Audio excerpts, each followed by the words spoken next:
नेता सुशांत सिंह राजपूत की मौत के बाद अब तमाम तरह की इन्वेस्टिगेशन की प्रक्रिया को आगे बढ़ाया जा रहा है। इस बीच संजय लीला भंसाली को नोटिस जारी किया गया है और कल उनसे इस मामले में पूछताछ पुलिस कर सकती है। तमाम तरह की जानकारियां ये भी आ रही है कि अपनी मौत से कई दिन पहले सुशांत सिंह राजपूत गूगल सर्च कर रहे थे। वो अपनी इमेज, अपने करियर को लेकर जो आर्टिकल्स लिखे थे उन्हें पढ़ रहे थे और साथ ही उनके फ़ोन को लेकर भी कुछ महत्वपूर्ण जानकारियां आई हैं, जिस पर आगे तमाम इन्वेस्टिगेशन के पड़ावों को पूरा किया जा रहा है। बड़ी खबर यह है कि उनकी लास्ट फिल्म में जो सहयोगी थी अभिनेत्री संजना सांगी, उनसे भी पूछताछ की गई। विवेक हमारे साथ जुड़े हैं। विवेक, 3 बज रहे हैं। इस बीच सुशांत सिंह राजपूत को लेकर कोई अपडेट खबर, उनकी इन्वेस्टिगेशन को लेकर?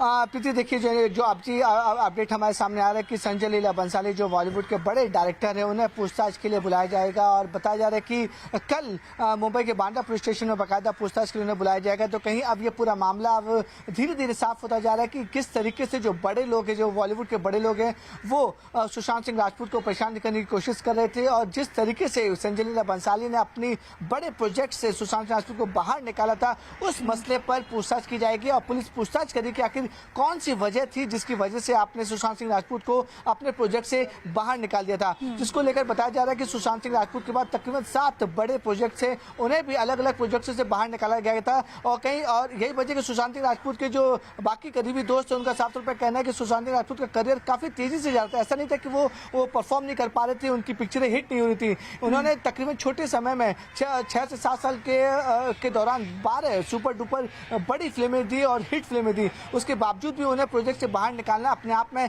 कई सवाल खड़े कर रहा था। यही वजह है कि मुंबई पुलिस अब बड़े बड़े लोगों को पूछताछ के लिए बुलाना चाहती है, जिसमें पहला नाम संजय लीला भंसाली का है। साथ ही साथ जब भी कोई फिल्म होती है पृथ्वी, सबसे पहले ऑडिशन दिया जाता है। ऑडिशन जो होता है वो बड़े बड़े प्रोडक्शन हाउस के जो कास्टिंग डायरेक्टर होते हैं वो ऑडिशन लेते हैं और इस पूरे मामले में यशराज के जो कास्टिंग डायरेक्टर है उनसे पहले भी पूछताछ हो चुकी थी और फिर से उन्हें पूछताछ के लिए बुलाया गया है कि आखिरकार किस वजह से सुशांत सिंह राजपूत को रिजेक्ट किया गया और उन्हें प्रोजेक्ट से बाहर निकाला गया। तो ये पूरा मामला जो है अब नेपोटिज्म की तरफ चलता जा रहा है, क्योंकि जो उनके परिवार है, जो सुशांत सिंह राजपूत की जो बहन है मुंबई में रहती थी और उन्होंने शुरू से ही आरोप लगाया था कि वो डिप्रेशन में काफी ज्यादा थे, अपने करियर और अपनी जो पर्सनैलिटी उसको लेकर काफी ज्यादा डिप्रेशन में थे और जिस तरीके से उनसे प्रोजेक्ट हाथ से छीने जा रहे थे वो उसको लेकर काफी ज्यादा परेशान थे। वहीं दूसरी तरफ मैं आपको बताना चाहूंगा कि जो उनकी आखिरी पिक्चर थी दिल बेचारा, उसमें सुशांत सिंह राजपूत खुद अपनी को स्टार संजना सांघवी के साथ काम कर रहे थे। संजना सांघवी वही को स्टार है जिन्होंने कुछ साल पहले सुशांत सिंह राजपूत के ऊपर मीटू का एलिगेशन लगाया, जिसको लेकर काफी ज्यादा सुशांत सिंह राजपूत परेशान भी थे। इस मीटू के एलिगेशन के बाद भी इस एंगल में भी मुंबई पुलिस जांच करना चाहती थी कि आखिरकार जो एलिगेशन लगाए गए हैं वो कितने सही हैं या कितने गलत हैं। इसके आधार पर संजना सांघवी को तकरीबन 8 से 9 घंटे तक उनसे पूछताछ की गई और सारे मुद्दों पर पूछताछ की गई, चाहे वो मीटू का हो या फिर जो मुंबई में साथ में काम करें, जो प्रोजेक्ट साथ में काम करें उसको लेकर हो और किन किन लोगों के साथ बातचीत होती थी उनको लेकर हो। 7 घंटे 8 घंटे तो उनकी पूछताछ की गई है। बताया जा रहा है कि संजना सांघवी को फिर से पूछताछ के लिए बुलाया जा सकता है, लेकिन अभी जो बड़ी खबर आ रही है कि संजय लीला भंसाली को संजय लीला भंसाली से पूछताछ होगी और इसकी शुरुआत कल ही हो जाएगी क्योंकि उन्हें समन जारी किया गया है। इस बीच महाराष्ट्र के गृह मंत्री अनिल देशमुख से हमारे सहयोगी ने बात की है। अभिषेक पांडे की रिपोर्ट देखिए। और छोटा सा ये है कि सुशांत केस का चल रहा है, इन्वेस्टिगेशन चल रहा है। आपने खुद भी कहा था कि जो उसमें होगा धीरे धीरे करके तमाम सारे डायरेक्टर है उससे जुड़े लोगों को बुलाया जा रहा है जो इसमें कड़ी हो सकते हैं। उसको लेकर के सरकार खासकर उस केस को लेकर के किस तरीके से गंभीर है? ऐसा है कि सुशांत सिंह की जो आत्महत्या हुई है उसके बारे में जो काफ़ी जो डेलीगेशन हमारे पास है कि भाई इसमें कुछ बिजनेस राइवलरी है क्या, इसकी तफ्तीश पुलिस कर रही है। जिनको भी जरूरत पड़ती है उनको बुला के उनसे पूरा स्टेटमेंट ले रही है और इनकी सही ढंग से इंक्वायरी चालू है। जिस तरीके से विवेक, इन्वेस्टिगेशन को लेकर महाराष्ट्र सरकार पूरा एक्टिव रोल निभाती हुई नजर आ रही है और उन्होंने पहले भी ये बात कही थी कि भाई हम जिन भी हिस्सों को जानेंगे समझेंगे हम उस हिसाब से इस केस की इन्वेस्टिगेशन कराएंगे। और चूंकि ये एक सेलिब्रिटी का केस है, उनकी मौत का केस है, तो जाहिर तौर पर उनके फैंस का भी दबाव है। लेकिन संजय लीला भंसाली के बाद और कौन कौन से लोग हो सकते हैं जिनसे पूछताछ होगी इस केस में?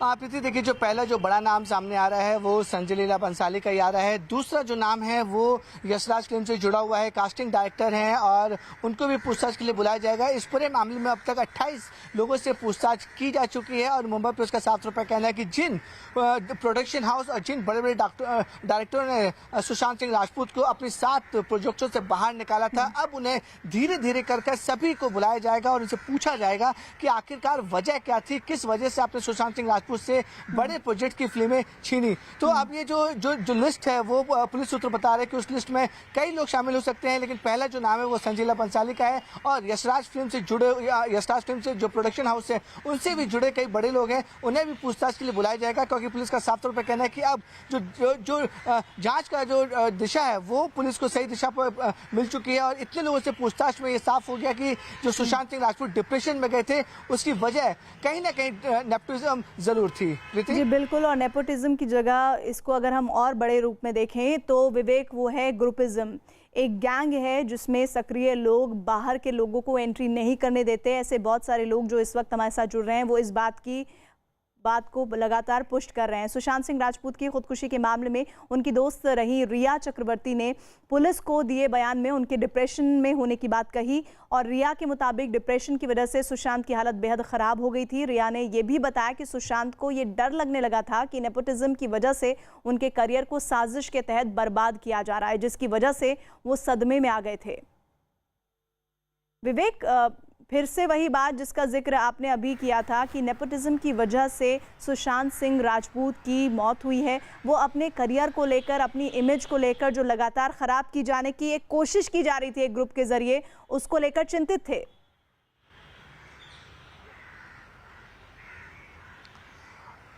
बिल्कुल प्रीति, देखिए वो इमेज को लेकर काफ़ी ज़्यादा कॉन्शियस थे और जिस तरीके से उन्हें पिक्चर छीनी जाती उसको लेकर काफ़ी ज़्यादा कॉन्शियस थे कि किस वजह से उनकी जो इमेज है वो पूरी तरह से ख़राब दिखाई जा रही है। आपको बताएं कि मुंबई पुलिस को जब खुदकुशी जिस दिन हुई थी 14 जून को, उस दिन मुंबई पुलिस को लगा कि शायद कोई फाइनेंशियल प्रॉब्लम होगी या फिर कोई दूसरा मुद्दा होगा सुसाइड का, लेकिन ये साफ हो गया कि फाइनेंशियल प्रॉब्लम सुशांत सिंह राजपूत को बिल्कुल भी नहीं थी। उनके बैंक स्टेटमेंट को खंगाला गया, उनके बैंक स्टेटमेंट निकाले गए तो वहाँ पर फाइनेंशियल प्रॉब्लम की जिक्र कहीं भी नहीं था और साथ ही परिवार ने भी साफ तौर पर कह दिया था कि सुशांत सिंह राजपूत को पैसे की कमी नहीं थी जिसकी वजह से खुदकुशी करेंगे। दूसरा कोई और मुद्दा था जिसको लेकर बता रहे थे कि कुछ और इशू हो सकते हैं, वो बाकी इशू भी पुलिस ने इन्वेस्टिगेट किया, लेकिन दूसरे इश्यूज भी सामने नहीं आए। लेकिन जो तीसरा इशू था कि अपने करियर को लेकर प्रॉब्लम में थे और अपनी पिक्चरें जो लगातार उनसे पिक्चरें छीनी जा रही थी उसको लेकर काफी ज्यादा परेशान थे, जिसकी वजह से वो डिप्रेशन में चले गए थे। यही वजह है कि मुंबई पुलिस की जो जांच है अब नेपोटिज्म के साथ साथ जो जिस तरह से हमारे कई जो आए थे गेस्ट आए थे उन्होंने साफ तौर पर कहते थे कि नेपोटिज्म से ज्यादा ग्रुपिज्म सबसे बड़ा खतरा है यहाँ पर बॉलीवुड में, क्योंकि एक ग्रुप नहीं चाहता है कि किसी को उभरता हुआ सितारा जो उसको आगे बढ़ने का मौका दिया जाए या फिर बड़े बड़े प्रोजेक्ट्स मिल सके। जिस तरह से कई गेस्ट आए, उन्होंने अभिजीत हो या फिर जो शेखर सुमन, उन्होंने साफ तौर पर कह दिया है कि बॉलीवुड में ऐसा ग्रुप बना हुआ है जो सिर्फ अपने ही जो घर के लोग हैं या फिर जो नजदीक के लोग हैं उन्हें ही आगे बढ़ाने की कोशिश कर रहा है। लेकिन जिस तरीके से सुशांत सिंह राजपूत का ग्राफ बड़ी तेजी से आगे बढ़ा था उसके बाद लोग काफी ज्यादा वहाँ पर जो परिवार का कहना है कि काफी ज्यादा लोग वहाँ पे जो ग्रुप में बॉलीवुड में लोग डर गए थे कि इनका ग्राफ तेजी से बढ़ा है, इसे लगातार बड़ी बड़ी पिक्चरें मिल रही हैं और लगातार इसकी पिक्चरें वो सुपर डुपर हिट हो रही हैं, तो इसका ग्राफ कहीं आगे न चल जाए। इसी वजह से परिवार ने यह भी आरोप लगाया था कि बड़े बड़े लोग जो बॉलीवुड में है उसको नीचे गिराना चाहते हैं। यही वजह के साथ बड़े प्रोजेक्ट पहले छीन लिए गए, फिर पूरी इंडस्ट्री में सुशांत सिंह राजपूत की ऐसी इमेज बनाई गई कि वो परफॉर्म नहीं कर पा रहे हैं, उनकी एक्टिंग अच्छी नहीं है,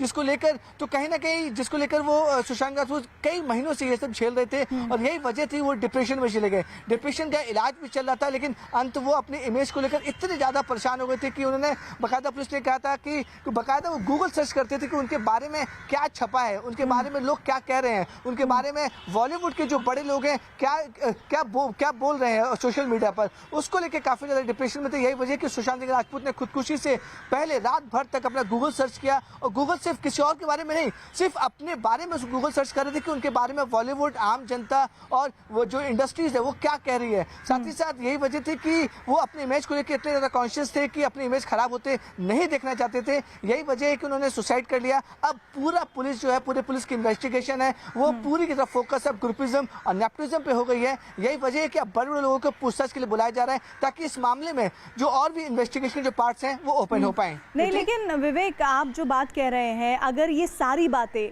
सुशांत राजपूत की मौत से पहले सामने आ जाती तो शायद उनकी जान ही न जाती। क्या उनके आसपास या उनसे जुड़े हुए कोई भी लोग ऐसे नहीं थे जो इस बात को समझ रहे थे और उनको ऐसा नहीं लग रहा था कि ये डिप्रेशन या डीप डिप्रेशन जिसे कहा जा रहा है वो बहुत ज़्यादा हावी हो रहा है सुशांत सिंह राजपूत पर?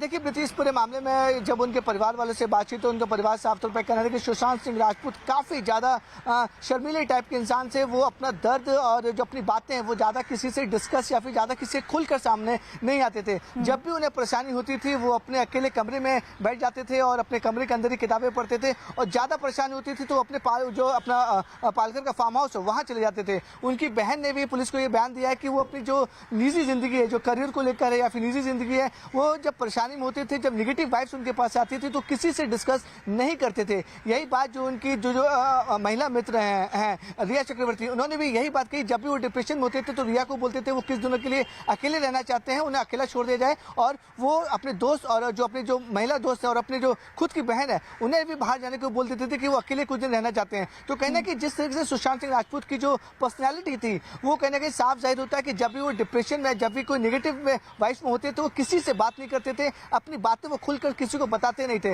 लेकिन जो आसपास के लोग थे उन्हें इस बात का समझ में जरूर आ रहा था कि जिस तरीके से वो डिप्रेशन में लगातार चले जा रहे हैं, उसके बाद ही उनकी जो सिस्टर है या फिर उनकी जो महिला मित्र है और जो उनके दोस्त है जो साथ में रहते थे, उनका उन्होंने बाकायदा इलाज भी कराना शुरू किया थी। 6 महीने तक उनका डिप्रेशन का इलाज भी चला और उनकी जो दवाइयाँ हैं वो भी कंटिन्यू चली। जो डॉक्टर्स और जो परिवार है उनका साफ तौर पर कहना है कि जो दवाइयाँ शुरू हुई थी डिप्रेशन की, उससे वो ठीक से उभर भी रहे थे। लेकिन बार बार उनके दिमाग में ये चीज आ रहा था कि जिस तरीके से उनकी इमेज बॉलीवुड में नेगेटिव दिखाई जा रही है कि वो अच्छे परफॉर्मेंस नहीं है, वो एक्टिंग अच्छी नहीं कर पाते हैं, उसको लेकर वो काफ़ी ज़्यादा चिंतित थे। यही वजह थी कि उन्होंने सुसाइड से रात भर अपने गूगल और यूट्यूब में ये सब सर्च करने की कोशिश की कि आखिरकार उसके बारे में जो बॉलीवुड के बड़े लोग हैं और आम जनता है वो क्या सोचती है। जी बिल्कुल, लेकिन एक बात और है जिस पर लगातार हम बात कर रहे हैं विवेक, वो बात ये है कि अभी हम सुशांत सिंह राजपूत के बाद जितने भी लोगों के से बात कर रहे हैं वो ये कह रहे हैं कि एक तरह का गैंग है, एक तरह का नेपोटिज्म है। हम कंगना रनौत को सुन रहे हैं, हमने शेखर कपूर को सुना, उन दोनों से पूछताछ होगी, लेकिन क्या ऐसे नाम भी सामने आए हैं? संजय लीला बंसाली पर तो कुछ ग्राउंड्स को लेकर पूछताछ हो रही है, उन नामों को क्या आइडेंटिफाई अभी इस इन्वेस्टिगेशन के पड़ाव पर किया जा सकता है?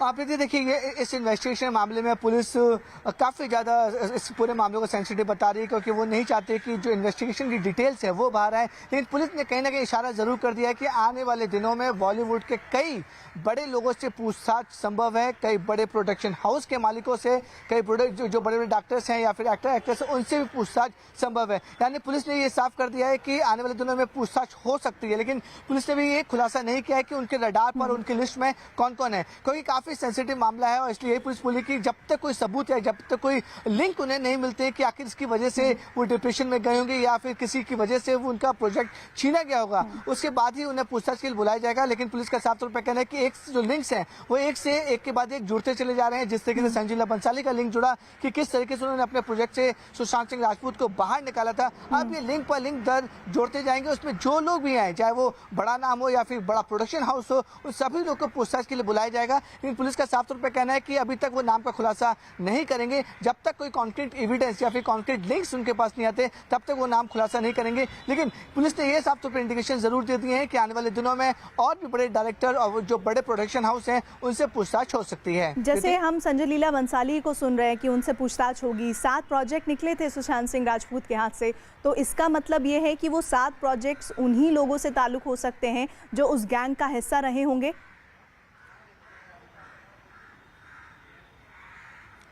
बिल्कुल सही कहा प्रीति आपने। देखिए, पुलिस सबसे ज़्यादा फोकस उन्हीं 7 प्रोजेक्टों पे कर रही है कि जिसकी वजह से उन्हें कॉन्ट्रैक्ट साइन होने के बाद, उन्हें पिक्चर में लेने के बाद उन्हें पिक्चर से हटा दिया गया। ऐसा भी नहीं था कि वो उन्हें कॉन्ट्रैक्ट मिलने के बाद और जो पिक्चर ऑडिशन में उन्हें हटा दिया गया। सुशांत सिंह राजपूत को ऑडिशन उन्होंने क्लियर किया, क्लियर करने के बाद बाकायदा प्रोडक्शन हाउस में उनका नाम भी हुआ, नाम आने का जिक्र हुआ कि आपको ये पिक्चर मिलेगी। लेकिन लास्ट मोमेंट पर आखिरकार सुशांत राजपूत क्यों हटा दिया गया उसको लेकर पुलिस अब इन्वेस्टिगेट कर रही है। यही वजह कि जो पहला नाम है संजय लीला बंसाली का, क्योंकि संजय लीला बंसाली ने भी अपने 2 प्रोजेक्ट जो काफ़ी बड़े प्रोजेक्ट थे उन प्रोजेक्ट्स में से सुशांत सिंह राजपूत को कंफर्म करने के बाद सुशांत सिंह राजपूत को बताया था कि आप इस पिक्चर में काम करेंगे। कंफर्म करने के बाद उन्हें अचानक उस पिक्चर से हटा दिया जाता है। रीजन नहीं बताया जाता है कि आखिर किस रीजन से हटाया जा रहा है। तो यही है कि मुंबई पुलिस अब ये जांच कर रही है कि आखिरकार संजय लीला बंसाली ने सुशांत सिंह राजपूत को कंफर्म करने के बाद अपने प्रोजेक्ट से क्यों हटा दिया, क्या वजह थी हटाने की। क्या संजय लीला बंसाली को ऊपर से कोई प्रेशर आया था या फिर उनका कोई अलग ग्रुप है जो बार बार संजय लीला बंसाली को बोल रहे थे कि ये सुशांत सिंह राजपूत को अपने प्रोजेक्ट में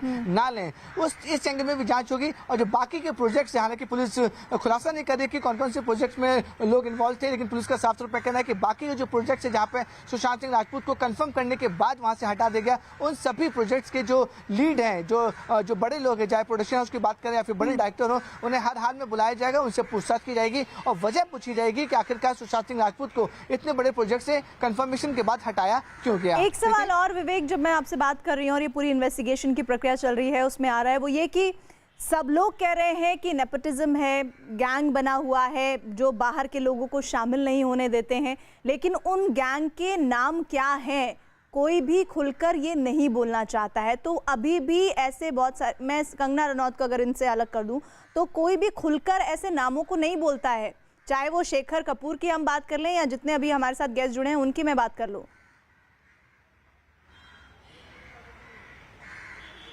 आप देखिए इस पूरे मामले में साफ तौर पे देखिए जो लोग बॉलीवुड में काम करते हैं वो इंटर रिलेटेड होते हैं। यही वजह है कि कोई खुलकर बात सामने नहीं रख रहा है। अब सबसे बड़ा सवाल ये खड़ा होता है कि अगर जब शेखर सुमन ने जब ट्वीट किया था, अगर वही बात अगर कुछ महीने पहले या कुछ साल पहले वो बता देते, खुलासा कर देते या फिर सुशांत सिंह राजपूत को ही बता देते तो ये शायद सुशांत सिंह राजपूत खुदकुशी नहीं करते। सवाल यही खड़ा हो रहा है बार बार कि सुशांत सिंह राजपूत के खुदकुशी करने के बाद ही ये लोग सामने क्यों आ रहे हैं, क्यों सामने बोल रहे हैं कि इन लोग के पीछे कौन लोग हैं, वो सबका नाम उन्हें पता है।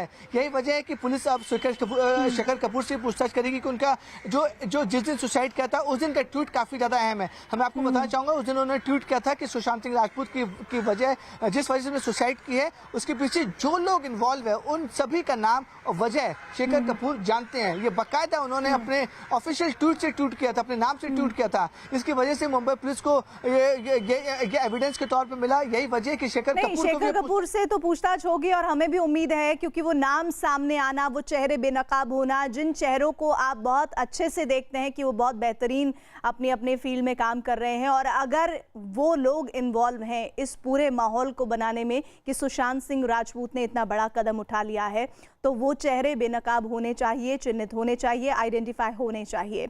इधर सुशांत सिंह राजपूत खुदकुशी मामले में पुलिस यशराज फिल्म की कास्टिंग डायरेक्टर शानू शर्मा से दोबारा पूछताछ करेगी। सूत्रों के मुताबिक फिल्म रामलीला की स्क्रिप्ट तैयार होने के बाद भंसाली प्रोडक्शन ने सुशांत सिंह राजपूत को संपर्क किया था, जिसकी जानकारी सुशांत ने शानू शर्मा को दी। हालांकि बाद में फिल्म में रणवीर सिंह को लिए जाने पर सुशांत की शानू शर्मा से बहस भी हुई थी। आशीष हमारे साथ जुड़ रहे हैं। आशीष, इन्हीं आधार पर क्या संजय लीला भंसाली से इन्वेस्टिगेशन हो रही है? जी बिल्कुल, संजय लीला भंसाली को जो है इस मामले में ही पूछताछ करने के लिए बुलाया गया हुआ है, क्योंकि संजय लीला भंसाली जब रामलीला बना रहे थे तो उस वक्त सुशांत को लेके ही पूरी स्क्रिप्ट तैयार की गई थी। इसके लिए भंसाली प्रोडक्शन की तरफ से सुशांत सिंह राजपूत को संपर्क किया गया था, जिसके बाद सुशांत सिंह राजपूत ने इसकी पूरी जानकारी जो YRF टैलेंट डिवीजन है वहां पर शानू शर्मा को दी थी, क्योंकि शानू शर्मा ही इस टैलेंट डिवीजन में कास्टिंग डायरेक्टर हैं। उन्होंने ही सुशांत राजपूत को जो है वो कॉन्ट्रैक्ट में साइन किया हुआ था। तो उनको जानकारी दिए जाने के बाद आखिरकार भंसाली प्रोडक्शन हाउस से पूरी स्क्रिप्ट मंगवाई गई, कॉन्ट्रैक्ट मंगवाया गया, जिसके बाद शानू शर्मा की तरफ से इस बात को कम्युनिकेट किया गया कि क्योंकि सुशांत सिंह राजपूत YRF के टैलेंट डिवीजन के व्यक्ति हैं, तो ऐसे में भंसाली प्रोडक्शन हाउस को इसके लिए रॉयल्टी भरनी पड़ेगी इस फिल्म को करने के लिए, जिसके लिए बाकायदा भंसाली प्रोडक्शन हाउस की तरफ से 4,45,00,000 की एक पूरी रॉयल्टी भी भरी गई थी। लेकिन रॉयल्टी भरे जाने के कुछ दिनों के बाद आखिरकार जी बिल्कुल आशीष, और जब ये पूछताछ संजय लीला भंसाली से होगी तो फिर हम लगातार आपसे और अपडेट्स के लिए भी जुड़ेंगे। इधर लद्दाख में जारी सीमा विवाद के बीच केंद्रीय मंत्री और बीजेपी नेता रविशंकर प्रसाद ने चीन को निशाने पर लिया है। वीडियो कॉन्फ्रेंसिंग के जरिए कोलकाता में बीजेपी के जनसंपर्क अभियान में शामिल होते हुए उन्होंने कहा कि अपने लोगों की सुरक्षा के लिए भारत डिजिटल स्ट्राइक करना भी जानता है। अगर भारत के साथ कोई आंख मिलाएगा तो भारत आंख मिला के जवाब देना भी जानता है, समझना चाहिए। हमने सबों के साथ दोस्ती का हाथ बढ़ाया, कि भारत अपनी सीमा पर आंख में आकर बात करना भी जानता है और भारत के लोगों की सुरक्षा के लिए भारत डिजिटल स्ट्राइक करना भी जानता है। भारत में चीन के 59 ऐप को बैन किए जाने के फैसले को केंद्र सरकार की हाई लेवल कमेटी ने सही माना है। एक दिन पहले इस कमेटी ने ऐप बैन किए जाने के फैसले पर एक बैठक भी की थी और बैठक में इन ऐप के डेटा साझा करने के सिस्टम पर सवाल उठाते हुए इन पर की गई कार्रवाई को सही माना गया। इस हाई लेवल कमेटी में गृह मंत्रालय, कानून मंत्रालय, सूचना प्रौद्योगिकी मंत्रालय और सूचना प्रसारण मंत्रालय के अधिकारी शामिल हैं। खबर है कि बैन किए गए चीन के ऐप से जुड़ी कंपनियों को भी इस समिति के सामने अपना पक्ष रखने का मौका दिया जाएगा और इसके बाद ही ऐप बैन करने पर सरकार अंतिम फैसला लेगी।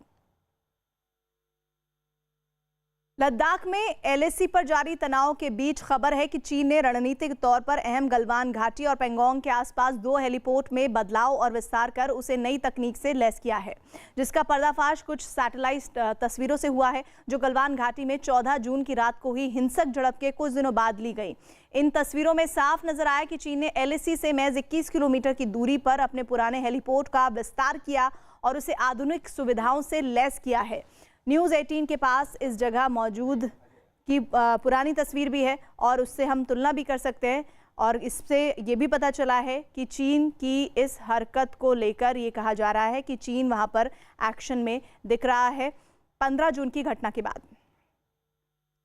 कोरोना से जुड़ी खबरों का रुख कर लेते हैं। कोरोना के इलाज के लिए देश का पहला प्लाज्मा बैंक दिल्ली में खुल गया है। दिल्ली के मुख्यमंत्री अरविंद केजरीवाल ने कोरोना से ठीक हुए लोगों से आगे आकर प्लाज्मा डोनेट करने की अपील की है। साथ ही सीएम केजरीवाल ने प्लाज्मा बैंक के फायदे गिनाते हुए समझाया कि कौन लोग प्लाज्मा डोनेट कर सकते हैं।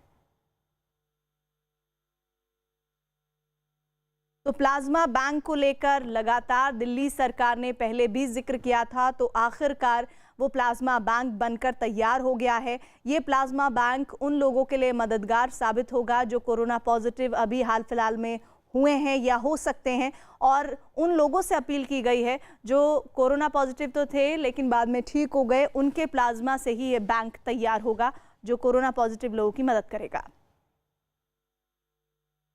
शुरू हो रहा है कोरोना के इलाज के लिए। ये शायद देश का पहला प्लाज्मा बैंक है। अभी तक लोगों को प्लाज्मा लेने में काफ़ी दिक्कत हो रही थी और दिल्ली में सुनने में आ रहा था कि लोग काफ़ी अफरा तफरी मची हुई है दिल्ली के अंदर। इस प्लाज्मा बैंक के बन जाने से उम्मीद करते हैं कि ये दिक्कत लोगों की दूर होगी। इसकी एलिजिबिलिटी बड़ी सख्त है। कौन लोग प्लाज्मा दे सकते हैं? सबसे पहले तो आपको कोरोना हुआ होना चाहिए, बीमारी हुई हो, आप बीमारी से ठीक हो गए हों और आपको ठीक हुए कम से कम 14 दिन हो गए हों। आपकी उम्र 18 से 60 साल के बीच में होनी चाहिए। आज शाम 4:30 बजे गृह मंत्री अमित शाह दिल्ली, हरियाणा और उत्तर प्रदेश के मुख्यमंत्रियों के साथ बैठक करेंगे। बताया जा रहा है कि बैठक में दिल्ली की तर्ज पर एनसीआर में भी कोरोना के टेस्ट में तेजी लाने पर चर्चा हो सकती है। बैठक में इस बात पर भी चर्चा हो सकती है कि कोरोना की रोकथाम के लिए दिल्ली एनसीआर किस तरह एक यूनिट की तरह काम कर सकती है, और इस तरह की जानकारी पहले भी सामने आई थी कि अब दिल्ली, उत्तर प्रदेश और हरियाणा को अलग अलग नहीं बल्कि एनसीआर के रूप में काम होगा। अमित हमारे साथ, हमारे सहयोगी इस खबर पर जुड़ रहे हैं। अमित, और क्या क्या हो सकते हैं मुद्दे इस बैठक के? देखिए, वीडियो कॉन्फ्रेंसिंग के जरिए यह बैठक बुलाई गई है और 4:30 बजे कुल मिलाकर किस तरीके से एक समन्वय के साथ दिल्ली एनसीआर के शहर चले और कैसे एक संयुक्त रणनीति बनाई जाए। और कुछ दिनों पहले ही गृह मंत्री ने यह साफ किया था कि अब एनसीआर के मुख्यमंत्रियों के साथ बैठक की जाएगी, तो अब इसमें टेस्टिंग पर कैसे ज्यादा से ज्यादा जोर दिया जाए, कोरोना जो वार्ड है उसमें सुविधाएं कैसे बढ़ाई जाए, और कुल मिलाकर जो पेशेंट्स हैं उनको इंडिविजुअल अटेंशन कैसे मिला जाए, और संक्रमण जो बढ़ रहा है दिल्ली एनसीआर के बीच में उसको रोका कैसे जाए, इन सब बातों पर चर्चा होगी। जी बिल्कुल अमित, शुक्रिया।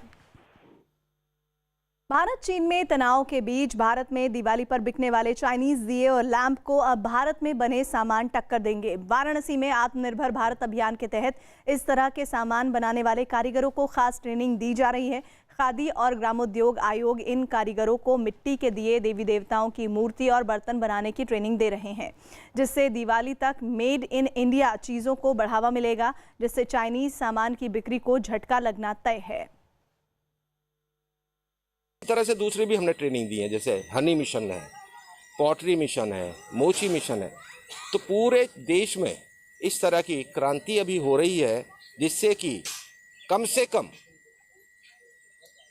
दूरी पर क्या क्या बना रहे हैं आप? जैसे चाइना का झालर जो मार्केट में है टक्कर में, तो उसके टक्कर में आप क्या बना रहे हैं? लोग आपका सामान खरीदेंगे? हम जो आइटम बदल दिए हैं, मैजिक लंप है, वो मैजिक शंख है, मैजिक कछुआ है, मैजिक दीपक है और मैजिक वो हर चीज़ है, वो आइटम बदल के हम बेच रहे हैं। तब हम चाइना को टक्कर दे रहे हैं। इस बार दीपावली चीन पर खासा भारी पड़ने वाला है, क्योंकि दीपावली के वक्त चाइनीज जो झालर है वो काफ़ी बिक्री होती है, और जिसके वजह से जो हमारे गांव के जो कुम्हार समुदाय हैं वो काफ़ी निराश रहते थे। लेकिन इस बार खादी इंडिया के तहत उन्हें प्रशिक्षण दिया गया है, और चाइनीज झालरों की जगह जो मिट्टी के जो अच्छे अच्छे जो दिए बनते हैं, झालर बनते हैं, उन्हें तवज्जो दिया जा रहा है, उसका प्रशिक्षण दिया जा रहा है। और ये चीज़ें गाँव के उन लोगों को प्रशिक्षण दिया जा रहा है जो चाइनीज झालरों के कारण तंगहाली में आ चुके थे, लेकिन अब खादी इंडिया जो है उनको फिर से संभाला है। और इस बार दीपावली के पहले से ही स्थिति जो है, आप खुद देख सकते हैं तस्वीरों में कि यहाँ रात दिन काम चलना शुरू हो चुका है। अनलॉक 2 लगा है, लेकिन काम की जो स्थिति आप देखकर अंदाज़ा लगा सकते हैं कि ये 1-1.5 महीना पहले से ही शुरू है। अलग अलग डिज़ाइन के दिए बनाए जा रहे हैं, झालर बनाए जा रहे हैं, और अलग तरीके के जो दिए हैं जिनका डिमांड मार्केट में जो कभी देखा नहीं गया हो वो बनाया जा रहा है। पटना में बदमाशों के गैंग के कुछ लोगों ने एक पार्टी में जमकर हर्ष फायरिंग की है। गैंग के एक सदस्य के जन्मदिन की पार्टी में ये लोग नशे में धुत लगातार हवा में फायरिंग करते रहे थे। फायरिंग से आसपास के लोगों में दहशत फैल गई। पार्टी के बाद बदमाशों के गैंग के लोग फरार हो गए, जबकि पुलिस उनकी तलाश में जुट गई है। इस गैंग पर कई वारदातों में शामिल होने का केस पहले ही दर्ज है।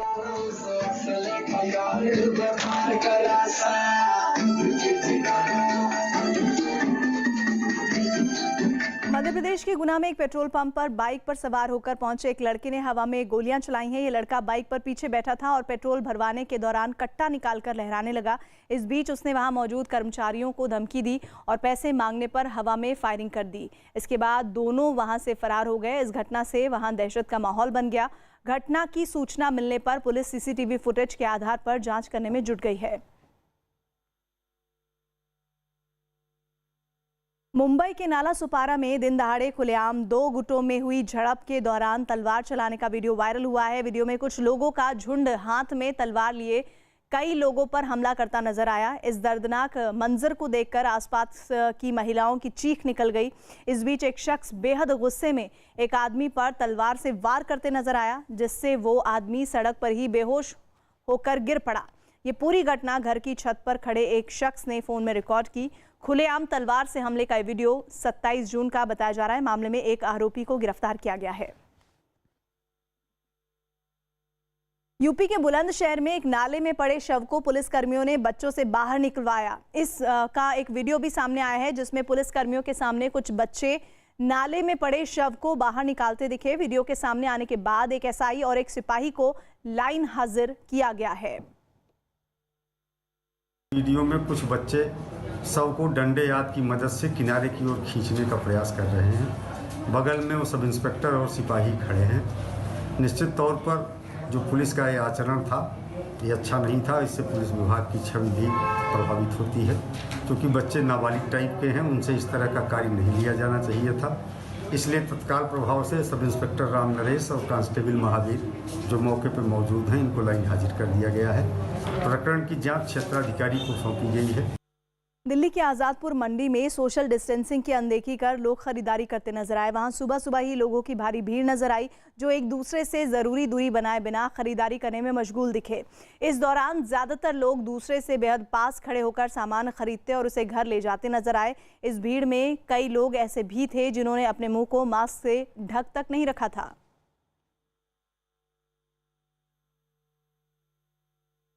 कोरोना की तेजी से बढ़ते मामलों की वजह से मुंबई के कुछ इलाकों, जिनमें ठाणे शहर के बाद नवी मुंबई भी है, लॉकडाउन का वहां फैसला हुआ है। नवी मुंबई में कल रात 12 बजे से 10 दिनों का लॉकडाउन लागू किया गया है।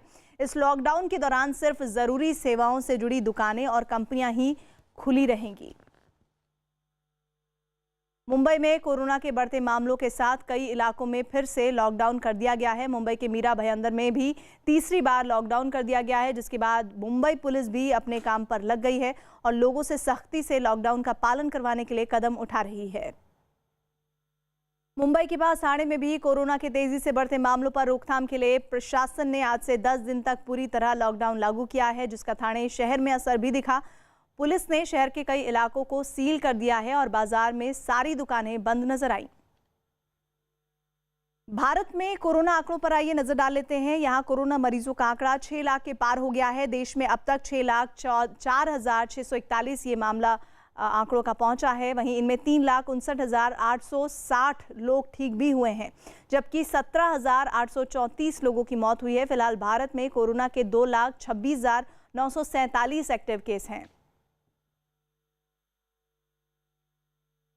देश के ज्यादातर राज्य कोरोना वायरस से जूझ रहे हैं, लेकिन इनमें कुछ राज्य ऐसे हैं जहां कोरोना की चपेट में आने वाले मरीजों की तादाद लगातार बढ़ रही है और वहां कोरोना के मरीज भी बहुत ज्यादा हैं। सबसे खराब हालात महाराष्ट्र में है, जहां पर कोरोना मरीजों की संख्या लगातार बढ़ती जा रही है। वहां पर मरीजों की तादाद 1,80,000 के पार हो गई है। वहीं कोरोना मरीजों की संख्या के मामले में दूसरे नंबर पर है तमिलनाडु, जहां कोरोना मरीज 94,000 के पार हो चुके हैं। कोरोना से जूझ रहे राज्यों में दिल्ली नंबर 3 पर है, जहां पर कोरोना के मामले 90,000 के करीब हो गए हैं। गुजरात चौथे नंबर पर है, जहां पर कोरोना मरीजों का आंकड़ा 33,000 को पार कर गया है।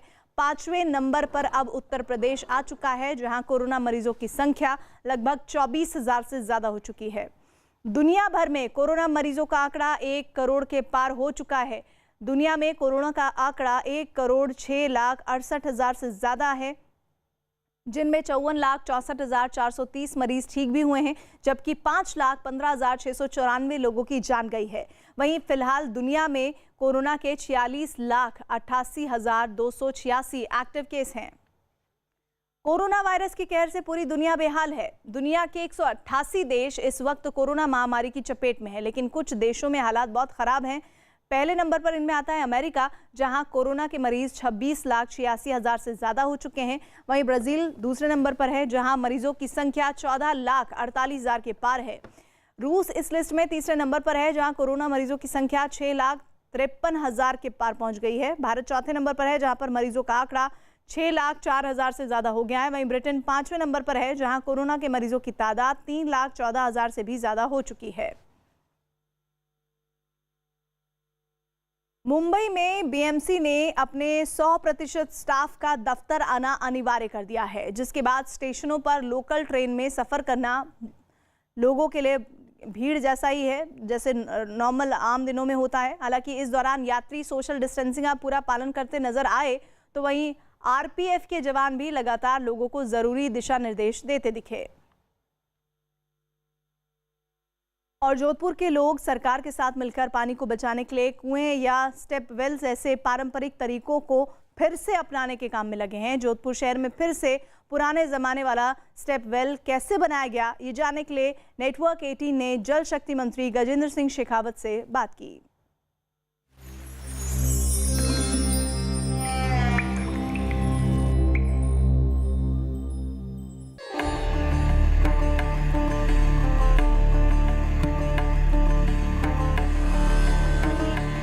I'm with the team that actually helped restore this Bawdi that you're seeing right behind me, step wells as it were.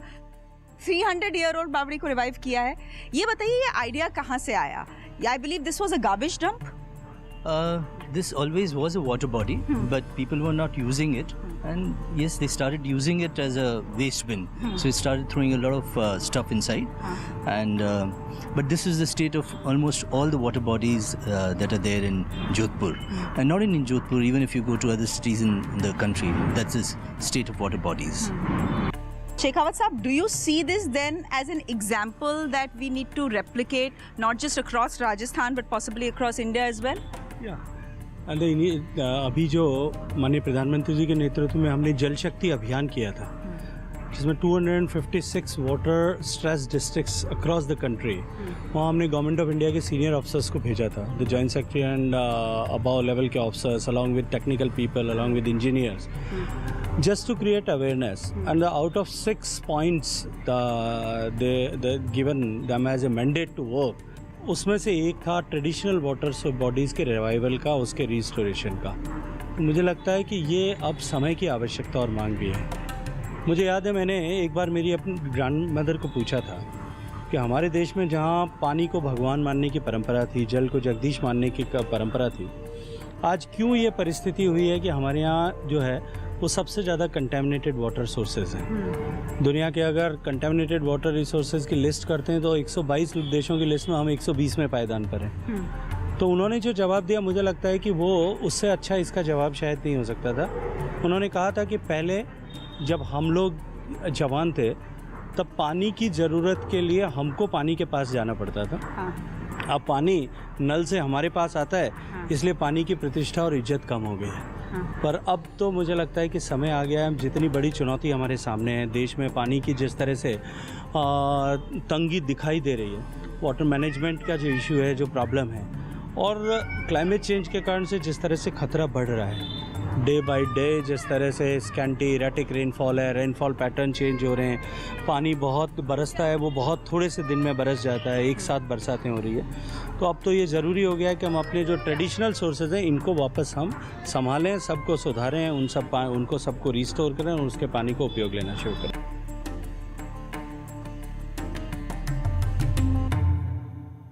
Money control pro ने एक स्पेशल ऑफर पेश किया है जिसके जरिए आप भी भारत की सबसे बड़ी फाइनेंशियल सब्सक्रिप्शन सर्विस का फायदा उठा सकते हैं। मनी कंट्रोल प्रो पर आपको मिलेगा टेक्निकल एनालिस्ट से stock picks. Moneycontrol Pro को आप सिर्फ ₹1 प्रतिदिन में सब्सक्राइब कर सकते हैं। इसके लिए कूपन कोड PRO365 इस्तेमाल कीजिए।